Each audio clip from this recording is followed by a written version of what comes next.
SOS medici e chirurghi. Sentite quanti ne perderemo nei prossimi anni. L'allarme è stato lanciato in giornata da Bassano dal governatore del Veneto Luca Zaia. Senza ricambio l'emorragia potrebbe essere pesantissima. Guardi, questo è il vero tema, è l'attualità di oggi, cioè il fatto che mancheranno 56.000 medici e il fatto che dobbiamo chiedere al governo di fare dei provvedimenti urgenti affinché i nostri ragazzi che sono all'università vadano direttamente in corsia. Non possiamo ancora bloccarli per 2 o 3 anni per la scuola di specializzazione, perché altrimenti finisce che medici non ne abbiamo veramente più. 1500 professionisti a livello nazionale già nei prossimi mesi potrebbero andare in pensione con quota 100. Questa è la vera emergenza dunque. Zaia tira in ballo il numero chiuso ai test d'ingresso per medicina e dice: non si può giudicare se uno è un bravo chirurgo chiedendogli di che colore era il cavallo bianco di Napoleone. La selezione deve avvenire con gli esami e in corsia.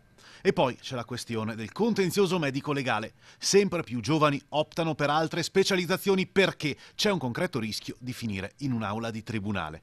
E qui Zaia lancia un appello: rispettate medici, infermieri e operatori sanitari. Chi è causa del suo mal pianga se stesso. Basti pensare, se noi cittadini continuiamo tutti a pensare che ogni volta che qualcuno ti eroga un servizio, guardi e cerchi di capire se puoi fargli causa per un aspetto di quel servizio, finisce che gli ospedali si svuoteranno. I cittadini non hanno capito. Se continuiamo a pensare che dall'altra parte del banco il medico sia un delinquente, che l'infermiere si comporti male o quant'altro, finirà che a forza di cause, ormai abbiamo gli uffici degli avvocati davanti agli ospedali, finirà che svuotiamo gli ospedali. Poi andremo a curarci in giro per il mondo, immagino.